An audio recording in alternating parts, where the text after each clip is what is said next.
comme on est le 32e jour de l'Omer, on va parler donc inévitablement de ce qui va se passer vendredi, c'est-à-dire le Lag BaOmer, d'accord? Alors déjà Lag BaOmer, il n'y a pas que Rabbi Shimon dont c'est la fête. Rabbi Shimon Ben Yochai, Ben Ouba. il y a aussi ce jour-là, en vérité, on ne sait pas trop s'il est parti ce jour-là. C'est comme Rabbi Meir, le peuple a accepté cette date, mais on ne sait pas trop si c'est la vraie date. Mais bon, c'est en tous les cas la date où on fait la fête, quoi. Et probablement, ça doit être, quand le peuple décide, ça doit être comme ça en haut, sûrement. Mais dans ce jour-là, c'est aussi la Iloula, Skara, le Yortzeit, de Rabbi Moshe Isserles, celui qui a écrit le Shulchan Aruch, avec le collègue de Rabbi Yosef Karo. Pourquoi je vous dis ça? En dehors du fait que c'est très important, puisqu'il s'appelait Moshe. On sait très bien que, comme Rabbi Shimon, le Harizal, il dit que Rabbi Shimon, c'était le Gilgul de Moshe Rabbeinu. Mais qu'est-ce qui se passe? C'est que Moshe Rabbeinu, lui, il nous a donné toute la Torah. Même ce qu'on savait, ce qu'on ne savait pas, ce qu'on sait, ce qu'on ne sait pas encore. Tout ce qu'il y aura dans la Torah jusqu'à la fin des temps, c'était dans la caisse que Moshe Rabbeinu a descendu avec lui du Sinaï. Même les choses qu'on ignore encore. Mais Rabbi Shimon, lui, il a dévoilé le côté secret, le sod de la Torah, le Sefer HaZohar, qui n'apparaît pas avant, juste avant la destruction du deuxième temple. Les kabbalistes, on ne les connaît pas, on n'a jamais entendu parler de ces gens-là. On connaît les Tanaïm, qui racontent des Mishnayot, on connaît les Midrashim, on connaît les gens qui font des Remazim, mais les gens qui touchent au Sod, au secret, on ne les connaît pas. Et c'est Rabbi Shimon et ses élèves, donc, qui compilent, qui écrivent le Zohar. On dit qu'il a écrit quand il était dans la caverne, dans la grotte, pendant 13 ans, d'accord? Entre 12 ans et 13 ans. Et après, c'était succédé par ses élèves. Et, comme ça qu'on dit, et le Admor HaZaken, il dit qu'il a jamais répété 2 fois la même chose. C'est une fois. Il n'y avait pas de révision. C'était des flashs très forts et une fois. Maintenant, il y a ce qu'on appelle un poulmous. Il y a eu tout un poulmous, un débat, un énorme débat au Moyen-Âge. Au Moyen-Âge, en Espagne, quand il y avait un grand chacham qui s'appelait Moshe de León. Moshe de León, et León, c'est une ville en Espagne. Moshe de León, vous avez entendu parler le maire de Jérusalem, il s'appelle Léon, et il y avait un cinéaste italien aussi qui s'appelait Sergio Leone. C'est un nom juif. En général, c'est parce qu'il descendait de Yehuda. Alors, Yehuda, c'est le lion, donc il prenait le mot lion en espagnol. Peu importe. Maintenant, ce Moshe de Léon, il prétend, en plein Moyen-Âge, avoir découvert les écrits du Zohar. C'est-à-dire, jusqu'à ce moment-là, il n'y avait pas de Zohar. Et alors, ça fait tout un poulmous, un débat, jusqu'à aujourd'hui d'ailleurs. Les gens disent non, c'est un faux. C'est un falso. Il a falsifié parce qu'il ne parle pas un araméen très catholique. C'est le cas de le dire. Il ne parle pas un araméen classique. Donc c'est bizarre. Donc ils ont estimé que c'était un faussaire. Qu'il avait, comme il était sage, c'était un sage, et qu'il était imprimeur, il a dit tiens voilà, il veut se faire de l'argent. Donc il a inventé des textes. Jusqu'à ce que le Ramban, il atteste et il le prouve et il le écrive et il se batte pour déclarer que c'est effectivement Rabbi Shimon. C'est vraiment original, c'est pas du tout traficoté. Et jusqu'à maintenant, donc la tradition, orthodoxe, du judaïsme accepte de dire que c'est Rabbi Shimon qui a écrit le Zohar, et on l'imprime, on l'a même traduit en hébreu, dans les langues, en français d'ailleurs aussi, peu importe. Mais, et avec des commentateurs qui ont fait au fil des siècles, et le Harizal a repris, le Chassidout a repris, donc il y a toute les Litaïm, les Gaon de Vilna, etc., ils l'ont accepté, les Séfarades l'ont accepté, donc apparemment il y a un consensus pour dire que c'est lui qui l'a écrit, et donc Zohar, c'est Rabbi Shimon. Mais il y a ce qu'on appelle les Chokrei Amikras, ça s'appelle les laïcs, ou même les religieux un peu réformistes, qui font de la critique biblique et qui continuent à dire qu'ils sont bêtes les religieux de croire que c'est lui qui a écrit ça. Donc le poulbous continue dans les si vous lisez les livres de Gershon Scholem ou des gens comme ça, des grands critiques bibliques et des grands critiques de la tradition, ou les grands réformés d'Amérique, qui sont des Chachamim, hein, c'est pas des ignares, hein, ils connaissent plein de choses. Et alors Rabbi Léon, donc comme c'est un débat, donc ça reste il y a deux camps.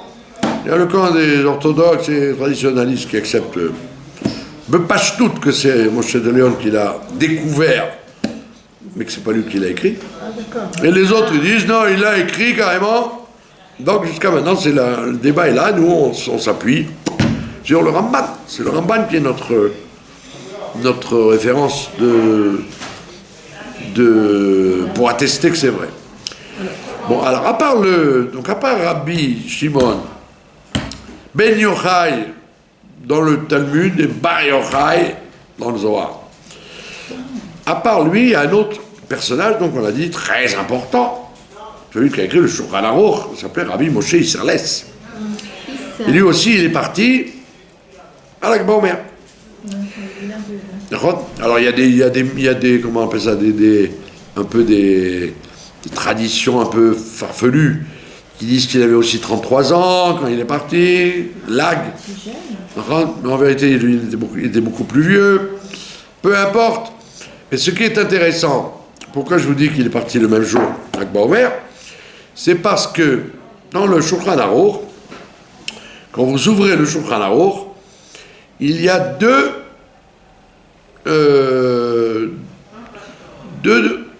façons de compter le Homer. Il y en a qui disent on compte le Homer et on dit la Homer.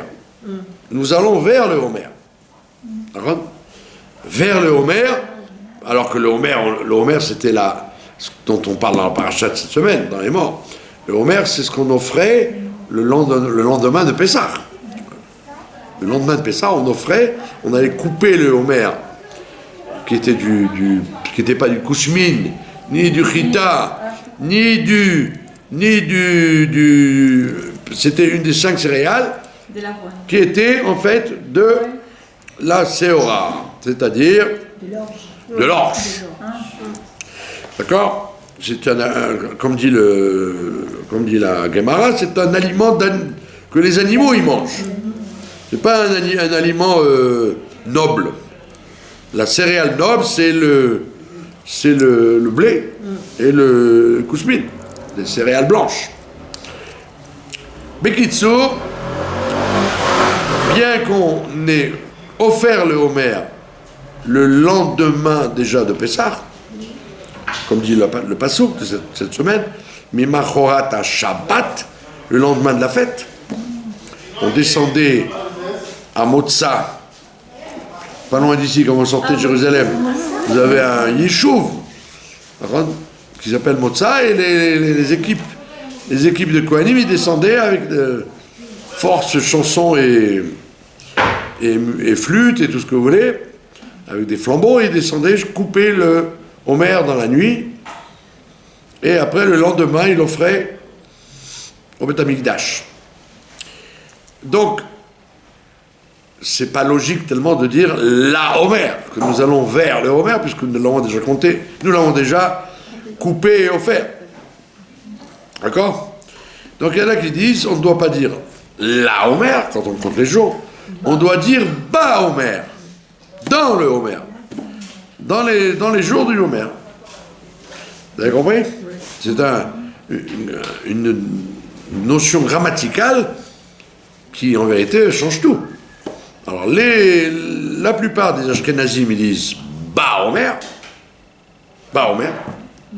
En Europe on disait Ba Homer. Et les autres ils disent La Homer.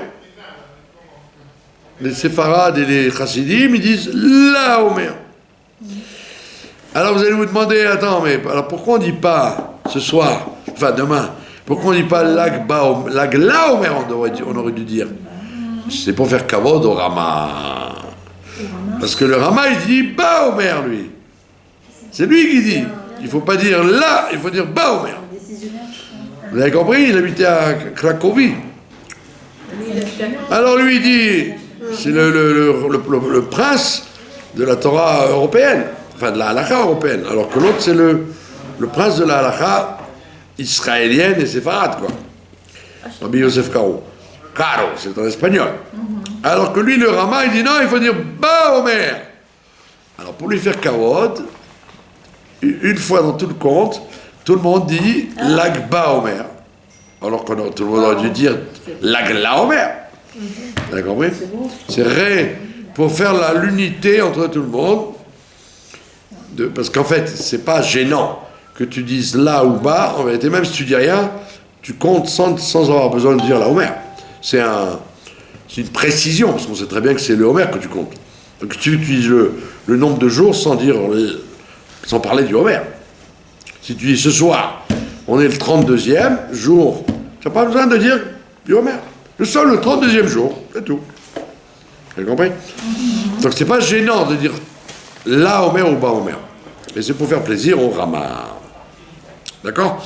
Et d'ailleurs, pendant que ici et dans le monde entier, les gens ils fêtent, ils vont à Méron où ils allument des feux en Israël, en l'honneur de Rabbi Shimon, en Pologne là-bas, depuis quelques années déjà, ils font une très très grande fête dans la synagogue du Rama à Cracovie. Demain soir. Sans feu. Comme nous on fait ici à Méron et partout, eux ils font. Il y a des gens qui viennent de toute l'Europe, et même d'ici. Ils voyagent et ils font la fête dans la petite synagogue du Rama à Cracovie. Et il y a un monde fou extérieur, dans les rues, partout. Donc ils chantent, ils dansent. Et ils font kavod à Rabbi Moshe Isserles. Bekitso. Donc vous avez un... C'est lui le Rama. C'est le Rama, oui. Donc c'est ça, il là, oui, c'est ça. Donc on mentionne les deux personnages. En plus, si vous avez observé, ce dont je doute, mais peu importe, quand vous lisez le Shulchan Aruch, vous voyez que le Rabbi Yosef Karo, c'est un litaï, un lituanien. C'est-à-dire, c'est toujours la halakha d'après la Mishnah et la Gemara. Le Rama, lui, pas du tout, il est toujours très souvent d'après la Kabbalah.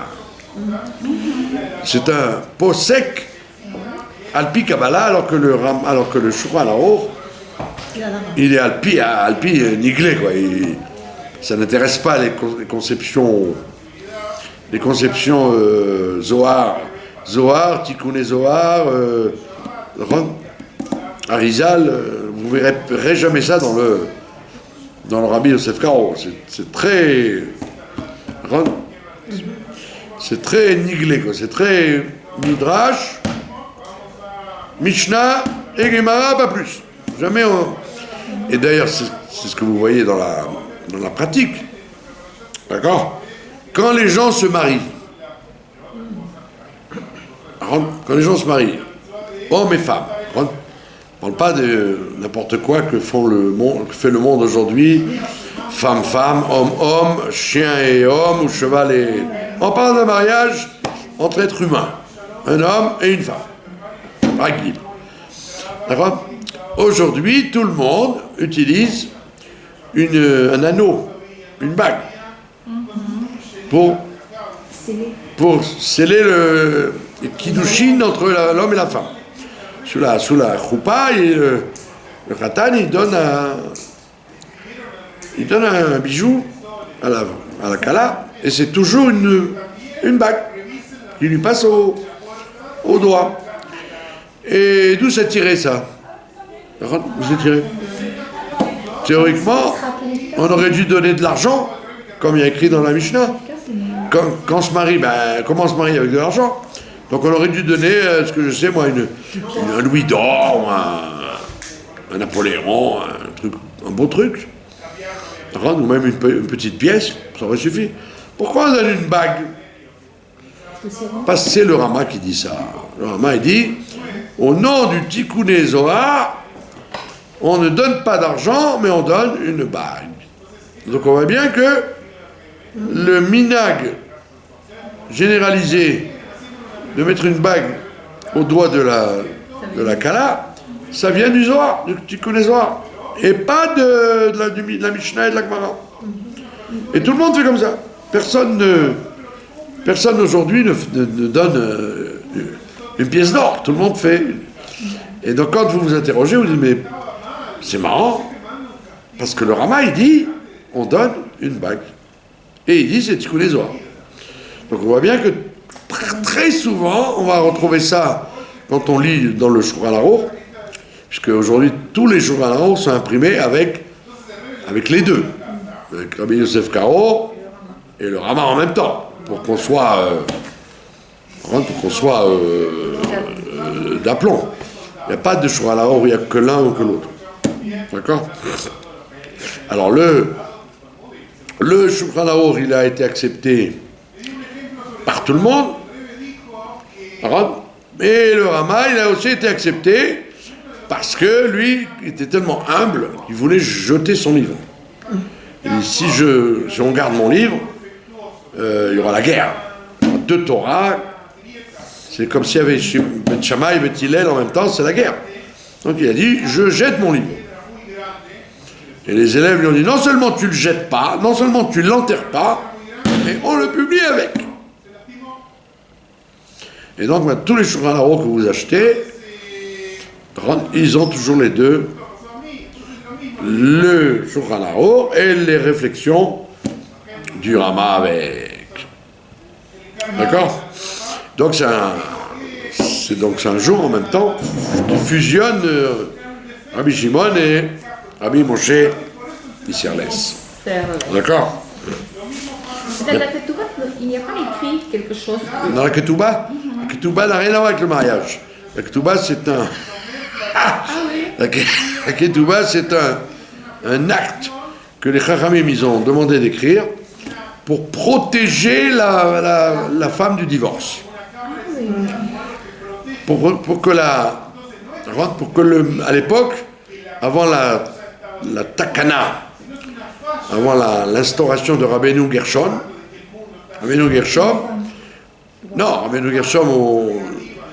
avant Rashi, il avait au temps de Charlemagne, donc en l'an 900, donc c'est très vieux, c'est avant Rashi. Rabbeinu Gershom, il a décrété qu'on n'a pas le droit de divorcer sans l'accord de la femme et de l'homme. À l'époque, c'était l'homme, il jetait le guet à sa femme, qu'elle veuille ou qu'elle veuille pas, et c'était fini. Elle pouvait toujours pleurer, elle était jetée dehors. Par contre, donc, lui, il est venu faire une takana, il a dit, hop, ça suffit, on ne peut plus divorcer s'il n'y a pas l'accord des deux. Il faut que les deux soient d'accord. Lui de divorcer et elle d'accepter. Donc il peut y avoir des hommes qui refusent de donner le guet à leur femme, et il peut y avoir des femmes qui refusent de recevoir le guet. Moi je connais une histoire comme ça aujourd'hui, d'un monsieur qui n'est pas culotté. Il a écrit le guet avec des témoins, et il a jeté dans la chambre de sa femme, et il est parti. Et jusqu'à maintenant, on lui court après, parce qu'il dit